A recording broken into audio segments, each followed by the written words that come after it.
Hello everyone, welcome to my new video. I hope so आप सब अच्छे होंगे और मैं भी अच्छी हूँ। कैसी चल रही है आप लोगों के एग्ज़ाम की तैयारी? आई होप आप लोग जो है मन लगा के पढ़ रहे होंगे और मेरी जो तैयारी है वो भी ठीक चल रही है। जैसे जैसे एग्ज़ाम की डेट आ रही है ना, तो टेंशन भी काफ़ी ज़्यादा हो रही है और जिस तरीके से शेड्यूल बना रखा है ना, वो भी थोड़ा सा गड़बड़ हो रहा है क्योंकि आजकल एग्ज़ाम चल रहे हैं तो काफ़ी चीज़ें ये है कि आगे पीछे हो जाती हैं।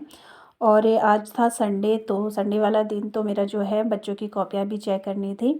तो पहले पेपर सॉल्व करो, फिर उसको यह है कि बच्चों की फिर कॉपी चेक करनी थी। तो आज का आधा दिन तो उसी में ही चले गया। तो बाकी आज से जो है, इस समय मैं रीजनिंग नहीं कर रही थी। वैसे मैंने शाम वाला जो टाइमिंग है ना, रीजनिंग के लिए रखा हुआ रहता है क्योंकि पूरे दिन भर थक जाते हैं और फिर ये है कि जब ज़्यादा थके हुए रहते हैं ना, तो उस समय मैथ्स या रीजनिंग वाली चीज़ें करो तो उसमें थोड़ा ये है कि ज़्यादा हमें थकावट नहीं लगती है और ईज़िली हो जाता है। तो आज तो मैं अभी रिवीज़न कर रही थी और रिवीज़न में जो क्या कहते हैं, जितने भी मैंने चैप्टर्स हैं और टीचिंग एप्टीट्यूड वाले जो जो टॉपिक्स थे ना, तो उससे रिलेटेड मैंने एमसीक्यूज़ नोट कर रखे थे, तो उसको एक क्विक रिवाइज कर रही थी। और कॉपी थोड़ी देर पहले तक मैंने कॉपियाँ चेक की और फिर मैंने कहा चलो आज पूरे दिन भर कुछ नहीं देखा क्योंकि कॉपियाँ चेक करना भी ज़रूरी था। फिर होली में भी घर जाना है तो इसीलिए फटाफट से पहले कॉपी वाला काम जो है वो ख़त्म किया और अब थोड़ा सोचा कि चलो फटाफट से आज रिवीज़न देख लेते हैं। तो बस इस तरीके से जो है अपनी पढ़ाई के लिए वक्त निकाल रही हूँ। और ये है कि टच में हमेशा रहना चाहिए। ऐसा नहीं कि अगर बिल्कुल आप टच को छोड़ दोगे ना पढ़ाई करना, मतलब ये है कि पूरे दिन भर अगर आप जितने भी बिज़ी हैं, पर फाइनली एक टाइम ऐसा निकालो कि आप अपनी पढ़ाई को दो। क्योंकि मैं आज अर्ली मॉर्निंग तो चलो पढ़ाई हुई थी, उसके बाद का जो पूरा डे था ना, वो आज कॉपी चेक करने में ही लग गया मेरा। तो जिस दिन पढ़ाई नहीं होती उस दिन बहुत अफसोस होता है कि आज का ये वाला टाइम इसमें निकल गया। तो कोई नहीं, वो काम भी ज़रूरी था। तो शाम को बैठ के जो है फिर अब मैं रिवीज़न कर रही थी। तो कहना ये है कि चाहे आपको आधे घंटे का टाइम मिले, चाहे 1 घंटे का टाइम मिले, उस टाइम को ज़रूर यूज़ करो। और चाहे आप क्विक रिवाइज़ ही देख लो, चाहे आधे घंटे में आप कुछ भी देखो, पर देखो ज़रूर। और बस तो मैं भी यहाँ पे जो है रिवीज़न ही कर रही थी, वो भी एमसीक्यूज़ जो भी थे उसको लगाने की कोशिश कर रही थी मैं। और ये सारे एमसीक्यूज़ वगैरह मैंने जो हैं जितने भी यूट्यूब चैनल्स हैं ना, तो उनमें से ही वहाँ से क्वेश्चंस कलेक्ट करके एक जगह पे लिखे हैं, ताकि ये है कि बार बार मुझे वाईटी से मतलब यूट्यूब से जो है क्वेश्चंस ना देखने पड़े।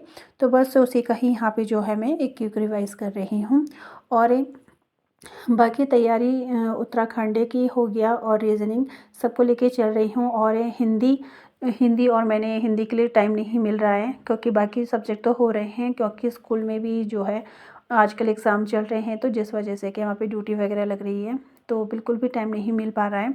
और टाइम भी अब बहुत कम है, कुछ समझ में नहीं आ रहा है किस तरीके से जो है टाइम को दूँ, क्योंकि 24 आवर्स ही मिलते हैं और उसमें जो है सारे सब्जेक्ट को भी देखना है, घर के काम भी देखने हैं, बाकी सारी चीज़ें देखनी है।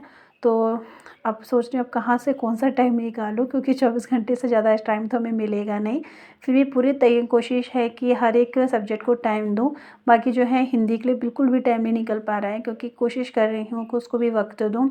अब देखते हैं। और अप्रैल से जो है मैंने पेपर सेट भी करने हैं, देखते हैं किस तरीके से तैयारी हुई है और कितने क्वेश्चंस उसमें सही हो रहे हैं या नहीं हो रहे हैं।